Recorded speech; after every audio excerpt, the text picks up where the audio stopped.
오늘 누가복음 16장의 불의한 청지기의 비유는 앞선 15장에서 우리가 지난주에 함께 읽었던 잃은 양의 비유, 잃어버린 드라크마의 비유, 그리고 탕자의 비유에 이어지는 공통점이 있습니다. 물론 그 앞의 비유와 뒤의 비유는 조금 다른 성격을 가지고 있지만 또한 공통점 또한 발견되는 거죠. 어떤 목자, 어떤 여인, 어떤 부자라는 주어로 시작되는 이야기라는 점, 그러니까 어떤 불특정한 우리 주변에서 엿볼 수 있는 흔한 직군에 속한 사람을 지칭합니다. 그리고 목자와 여인과 그 탕자의 아버지의 그 이해할 수 없는 결정과 행동이 이번 부자 이야기에서도 유사하게 전개된다는 점입니다. 다 이 예수님의 비유에 나오는 사람들은요, 그러니까 일반적인 세상의 통념과 계산에 연연하지 않고 굉장히 도발적이고 전복적인 행태를 보이는 거죠. 오늘 이야기와 지난 15절의 비유들과의 차이점이 나타납니다.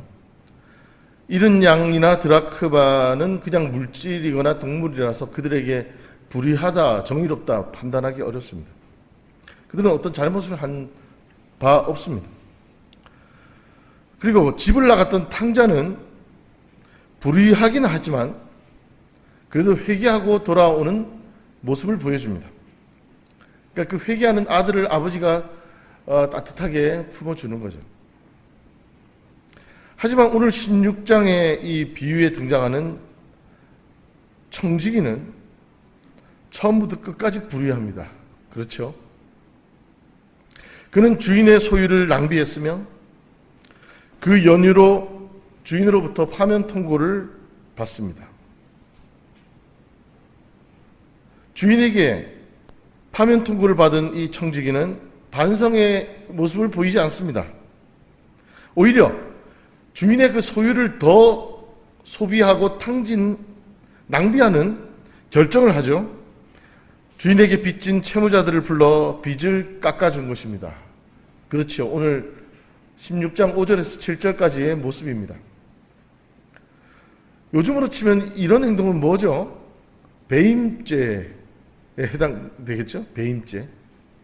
그 회사의 그 나의 잘못된 결정으로 불이익을 끼치는 배임죄, 배임 횡령 이렇게 고소당할 소지가 있습니다.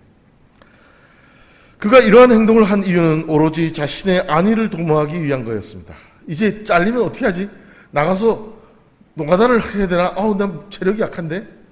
나가서 빌어먹나? 쪽팔리는데? 이러고 있잖아요, 지금. 그러면서 자기 먹고 살 궁리를 하고 있습니다. 어차피 쫓겨날 거. 지금 나에게 일말의 고난이 있을 때 주인에게 빚진 채무자들의 빚을 깎아줘서 그들에게 도움이라도 받을 길을 열어봐야겠다. 아주 뭐라고 해야 되나요? 간사하고 교활하고 아주 사특한 그런 태도라고도 볼 수 있겠습니다. 그는 애초에 채무자들의 어려운 형편에 대한 공감이나 그들의 어려운 처지를 개선하고자 하는 구제 동기가 없습니다. 채무자들의 어려운 사정에 대해서 연민을 느끼는 감정 또한 보이지 않습니다. 그러나 이 청지기의 이 불의한 결정의 결과로 보았을 때 그는 주인의 재산을 낭비해서 채무자들의 고통을 경감시켜 주었습니다. 이런 불의한 청지기를 보며 느끼는 불편감이 우리에겐 있습니다. 저런 양아치 같은 놈이냐 이러면서 좀 욕을 할 수도 있겠죠. 그렇지만 주인의 반응에 맞닥뜨리면 우리는 더 불편해집니다. 그렇죠? 주인이 짜잔 나타나서 이 불의한 청지기를 아주 시원하게 혼꾸녕을 내줘야 되는데 안 그래도 주인의 재산을 낭비한 이 청지기가 쫓겨나기 직전에도 주인의 재산을 낭비한 이 처사에 대해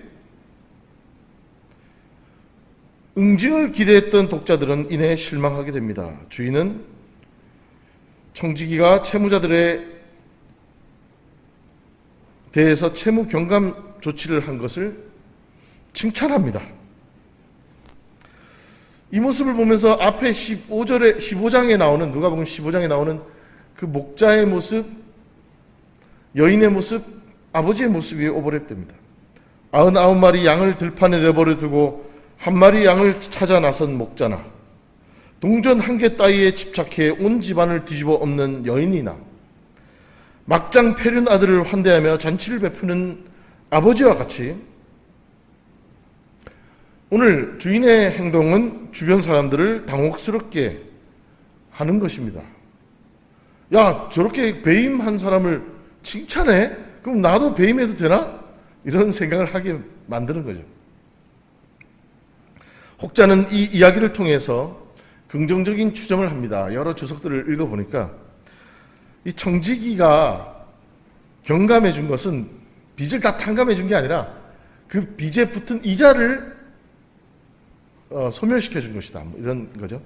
한마디로 주인이 빌려준 돈 자체는 받을 수 있게 조치를 하지만 이자는 소진해서 소멸시켜서 자기가 받아야 될 퇴직금에서 깐 거다.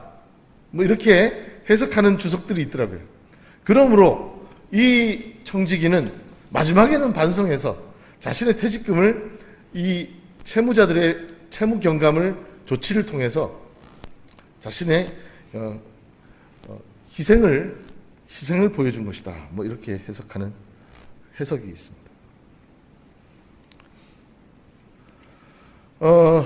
둘째로 또 이런 해석도 있습니다. 채무를 경감받은 채무자들이 이 청지기를 칭찬하고 칭송하는 게 아니라 이렇게 채무를 경감해준 주인을 향해서 이렇게 훌륭한 분이 계시냐 하면서 주인을 향한 칭송과 찬양, 감사를 표하게 될 거라는 거죠.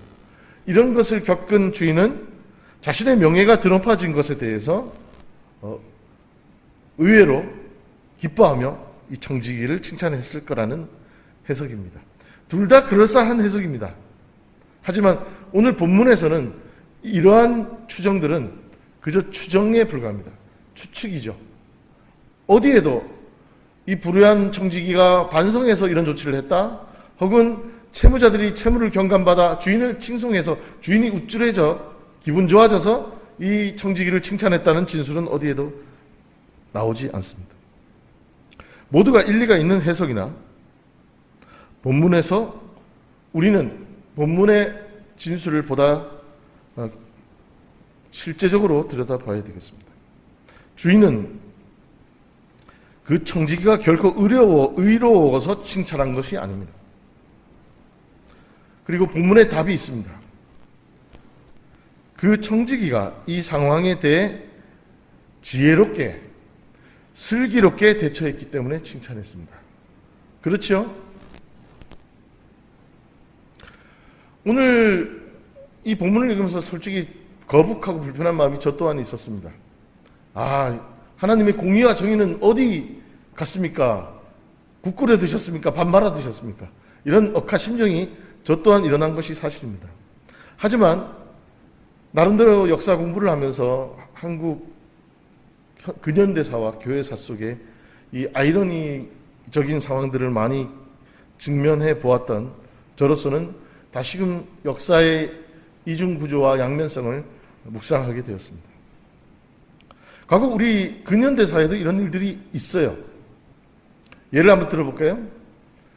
일제강점기 때 일제에 항거하며 이 땅의 근대화를 위해서 헌신했던, 민족을 가난에서부터 극복하고 이 나라의 백성들이 진정으로 깨어난 시민, 그리스도인 신앙인이 되도록 지도하기 위해 일제강점기부터 이상촌 운동을 시작했던 가나안 농군학교의 김용기 장로님, 이 김용기 장로님의 이 농촌운동과 새로운 근대 국가 건설 운동을 많은 사람들은 경외감을 느끼며 바라보았습니다. 그리고 바로 이 김용기 장로님의 이 프로젝트를 벤치마킹 해가지고 그대로 요즘 애들 말로 복사해서 붙여가지고 성공한 운동이 제가 예전에 말씀드렸죠. 새마을운동입니다. 네. 이 나라 사람들을 근면과 절제된 삶을 통해서 믿음의 기반 위에서 다시금 건강하고 행복한 삶의 가치로 안내했던 새마을운동. 그것이 사실은 가나안농군학교의 김용기 장로님의 프로젝트를 국가가 차용한 것입니다. 비슷한 예 하나 또 들어볼까요?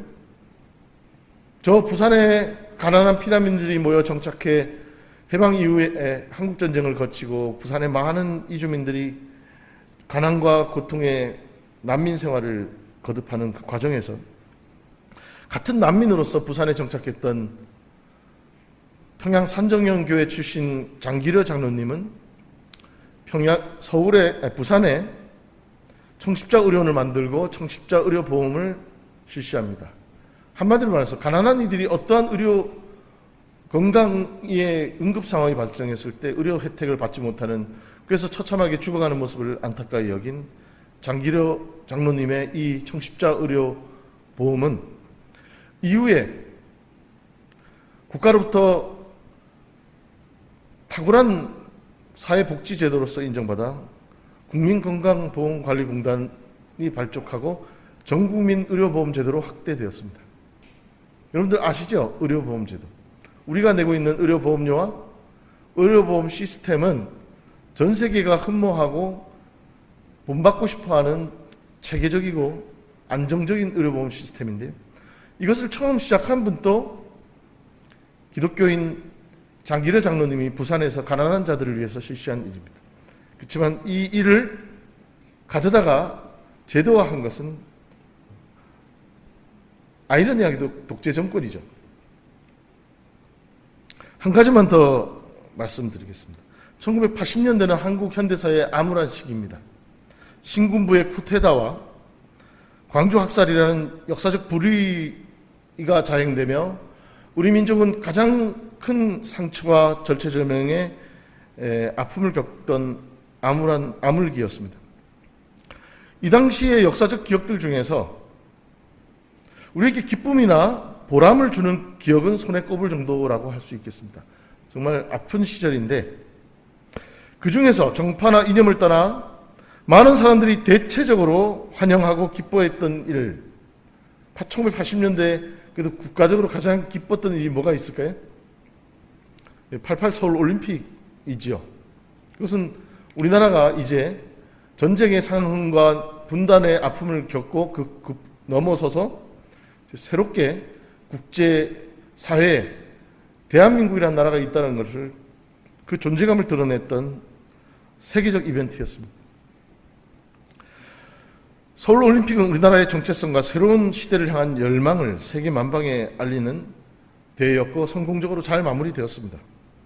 그런데 사람들이 잘 모르는 1988년 올림픽에 역사적 의미가 하나 더 있습니다.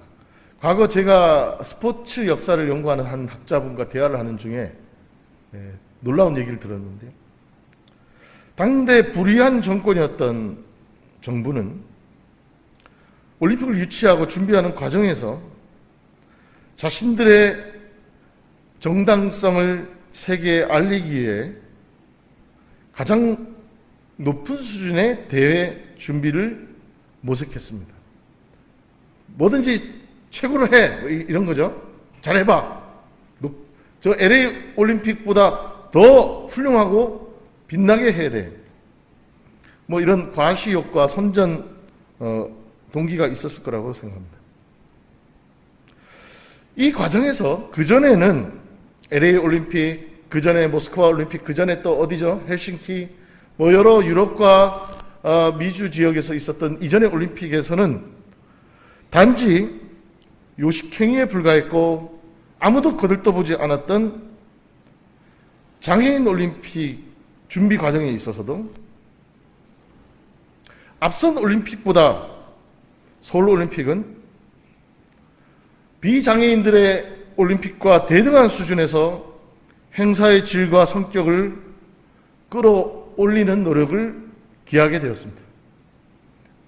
진정한 장애인을 향한 사랑과 연민과 애정, 그게 동기가 된 건 아니에요. 최고 수준으로 해봐, 이런 명령이 떨어졌겠죠. 그렇지만 이 결과 1988년 서울올림픽 장애인 올림픽 대회에 참여했던 장애인들은 태어나서 처음으로 이렇게 환대받고, 이렇게 수준 높게 서비스 받고, 이렇게 정말 감격스러운 올림픽 참가는 처음이라는 고백들을 합니다. 앞선 비장애인 올림픽과 우리의 올림픽의 차이가 느껴지지 않게 준비한 올림픽은 처음이에요. 그래서 88 서울올림픽은 세계 올림픽사의 장애인 올림픽은 서울올림픽 이전과 이후로 나뉘어진다고 평가됩니다. 문제는 서울올림픽 이후에 올림픽을 유치한 나라들이 고민입니다. 스페인 바르셀로나부터 그 이후부터 쭉쭉쭉. 그 국가들은 고민에 빠집니다. 서울올림픽에서 격상되고 끌어올린 장애인 올림픽의 대회 규모와 수준, 위상에 걸맞게 서울올림픽이 기준이 되어서 그 이후에 치러지는 장애인 올림픽은 서울올림픽급으로 해야 되는 거예요. 이건 서울올림픽이 의도한 바는 아닙니다. 그 이후부터는 장애인 올림픽의 대회 규모와 수준, 질적 운영 실력이 그 기준이 향상되었다. 물론 장애인 올림픽 하나 잘 치렀다고 해서 이 땅의 장애인들의 인권이 완벽히 개선되었거나 신장되었다고 평가할 수는 없을 것입니다. 서울올림픽을 준비한 이들, 특히 당대 그 불의한 정권이 대회 선전용 과시용으로 진행했던 그 장애인 올림픽의 획기적 규모와 경기 운영 방식이 이전 세계 대회에서 장애인들이 겪어보지 못했던 놀라운 전환점이 되었다는 것. 그렇게 새로운 장애인을 향한 관심과 기준을 이 서울올림픽이 의도치 않게 제시하게 되었다는 점에서 이 서울올림픽에 대해서 우리는 다시 한번 곱씹어 보아야 되겠습니다. 불의한 시대에 불의한 정권이 집권하던 1980년대의 역사지만 그렇게 우리는 두엄더미 같은 역사 속에서도 하나님이 어떻게 일하시는지를 슬며시 엿볼 수 있습니다. 오늘 비유에서 예수님은 불의함 속에 거하는 우리가 구원받을 수 있는 길을 제시합니다. 바로 지혜로움과 슬기로움이죠.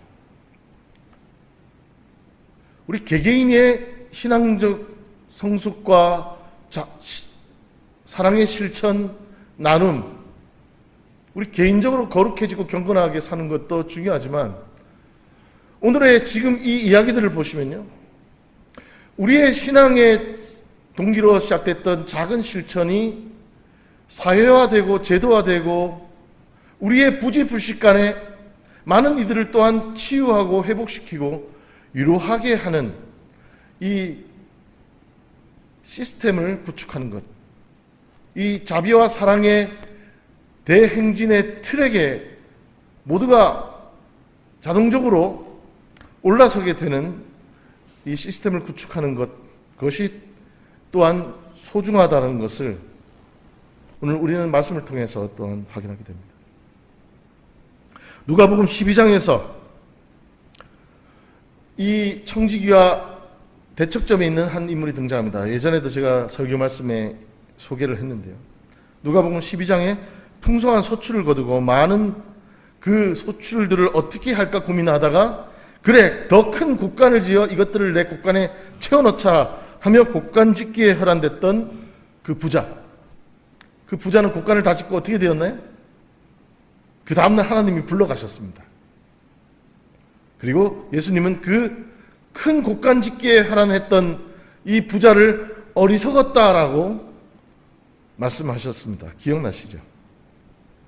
그 주인은 악하지도 않았고요. 그가 곡간에 큰 소출을 얻은 것도 불의한 방법으로 얻은 것도 아니었고요.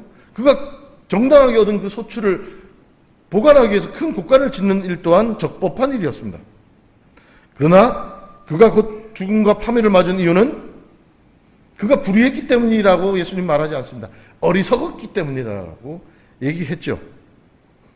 반면 오늘 그 대척점에 선 이 불의한 청지기는 비록 끝까지 불의하였지만 자신의 불완전한 미래를 준비하기 위해 슬기로운 결정을 했습니다. 잠언서에 이르기를 9장과 15절에 여호와를 경외하는 것이 지혜라고 했습니다.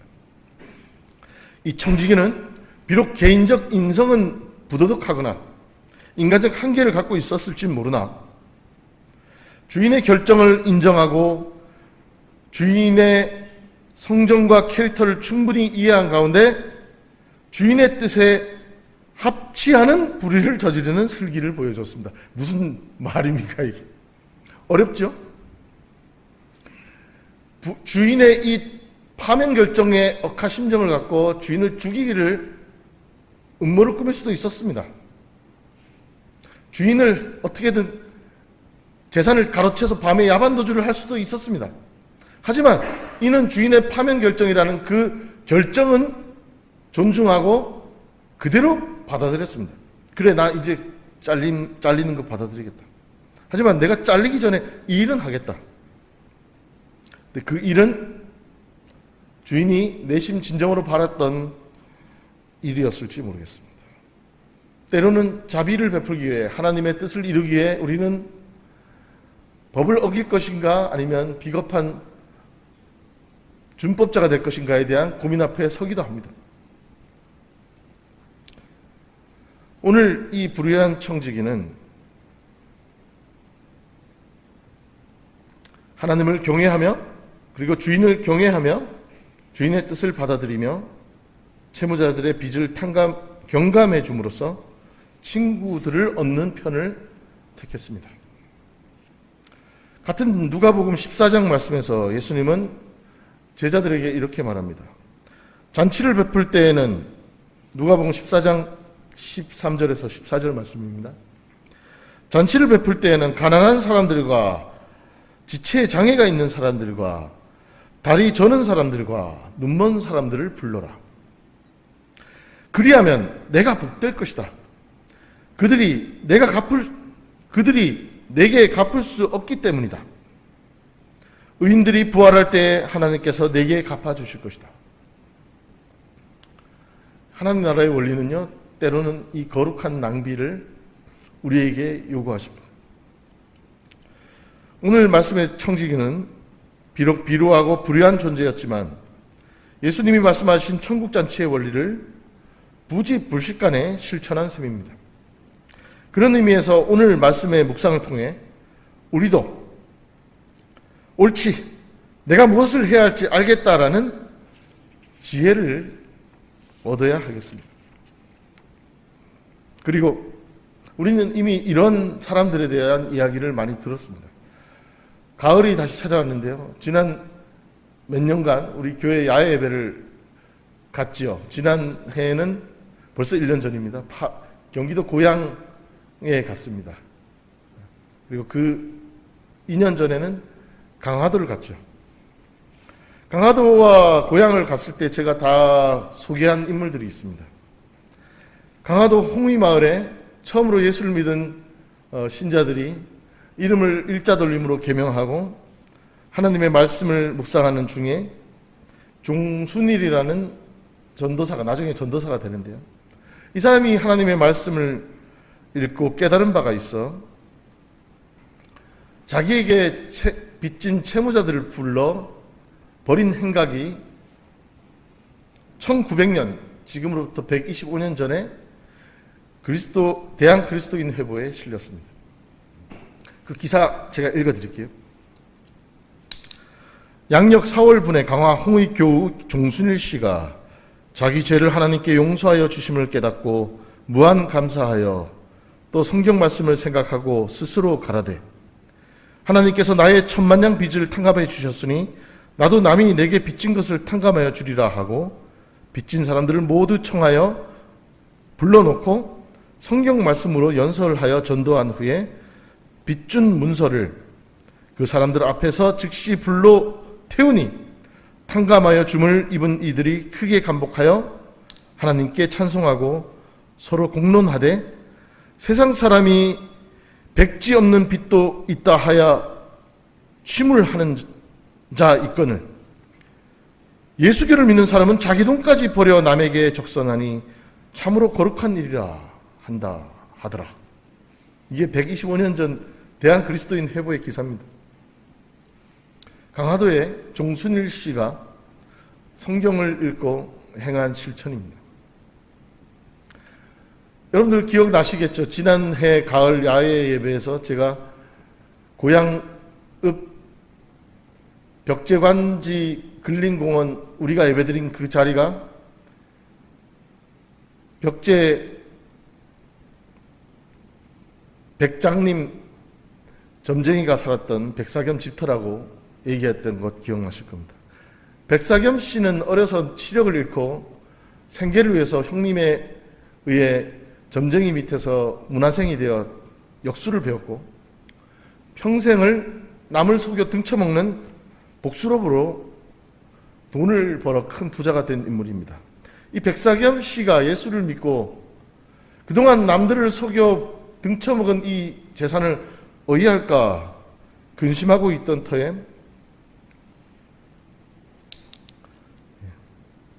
이거 이덕주 교수님이 쓰신 글인데요. 제가 한번 읽어드릴게요.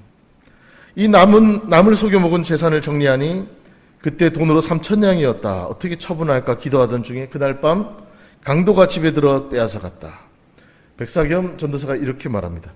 불의한 방법으로 모은 재물을 불의한 방법으로 사라지게 하시네 하며 살던 집을 생활 어려운 친구에게 주고 빈손으로 무작정 길을 떠났다. 그리고 발길 닿는 대로 다니며 전도하기 시작하였다. 그래서 사람들은 그를 조선의 삭개오라고 불렀다. 백사겸 전도사의 삶의 이야기를 지난해 야외예배 때 제가 전한 바 있습니다. 그리고 1933년 10월 18일자 기독신보 신문에서도 이 백사겸의 이야기가 보도됩니다. 그의 이후의 삶은 어떻게 되었을까요? 처음엔 명복 백장님이 천주학에 광들렸다, 미쳤다라는 소문이 돌더니 오리지 않아 백장님이 예수 믿고 새 사람 되었다는 소문이 돌았다. 타고난 재치와 말솜씨로 그의 설교는 웃음과 눈물의 연속이었다. 짧아야 2시간, 어떤 때는 4시간을 넘겨 청중들이 모두 나간 줄도 모르고 텅 빈 예배당에서 혼자 설교한 적도 있다. 1899년 정식으로 난감리회 전도인이 되어 장단과 파주를 거쳐 개성, 평양, 철원, 기마, 평강, 서울 등지에 전도하였고 말년에는 개성에 정착했다. 그의 전도를 받고 개종한 사람들의 수는 헤아릴 수 없을 정도이고 개성 남부교회를 비롯해 장단읍교회, 감바이교회는 그가 직접 개척해 설립한 교회들이다. 백사겸도 실제 인물입니다. 그리고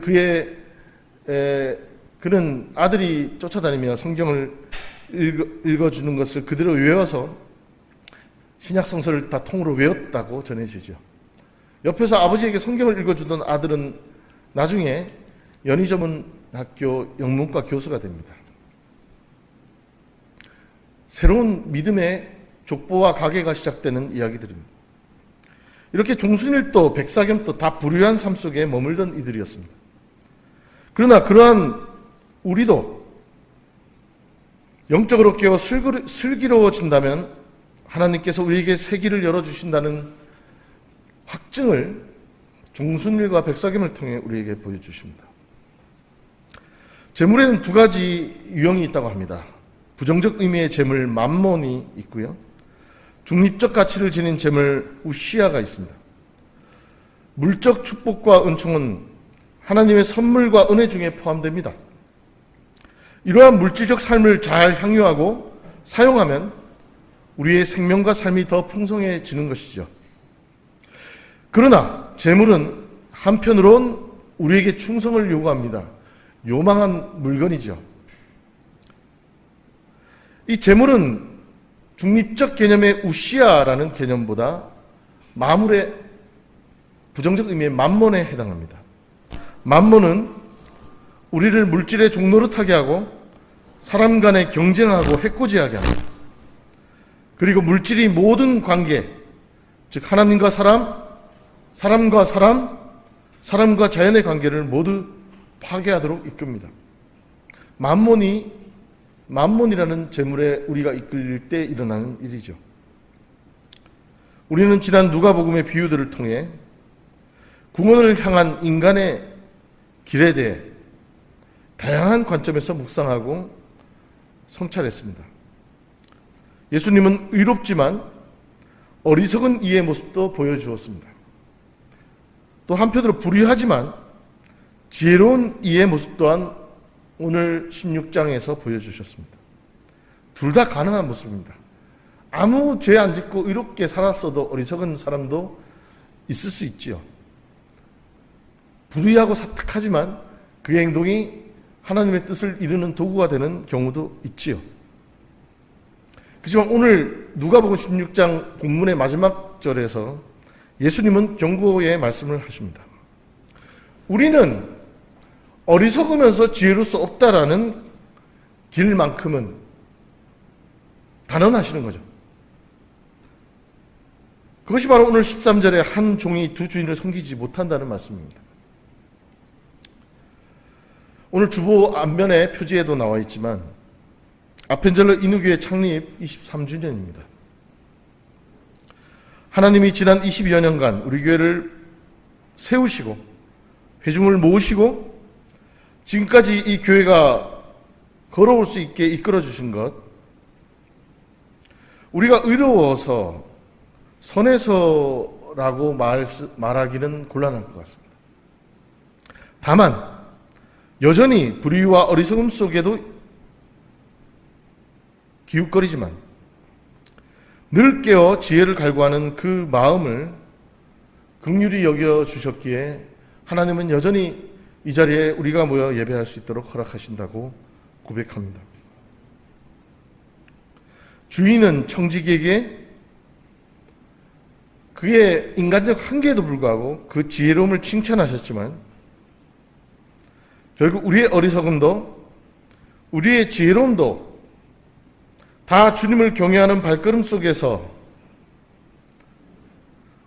우리를 관용하고 품어주시는 하나님의 은혜로 말미암아 우리가 구원에 이른다는 고백을 금할 수 없습니다. 여전히 암흑하고 암울하며 불확실성 속에 두려움을 주는 이 시대 속에서 아펜젤러 인후교회는 만몬에 종속되지 않고 늘 주께서 베풀어 주시는 물질적 축복과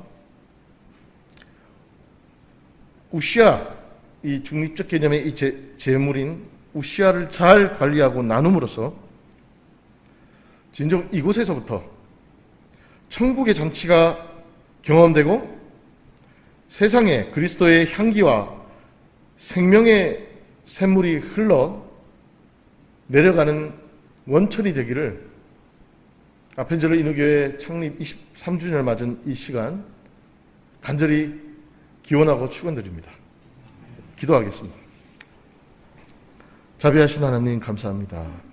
저희들 부족하고 불의하고 때론 주님의 뜻을 몰라 우왕좌왕함에도 우리를 긍휼히 여기셔서 우리에게 소명을 주시고 주님의 뜻을 준행하고 주님의 목소리에 청종할 수 있도록 인도하여 주심에 감사드립니다.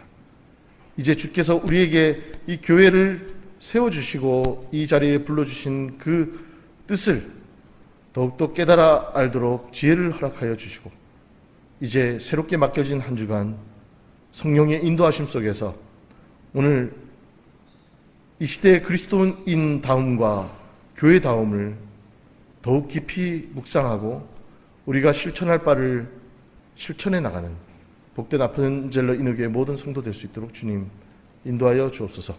예수 그리스도 이름으로 감사하며 기도드렸습니다.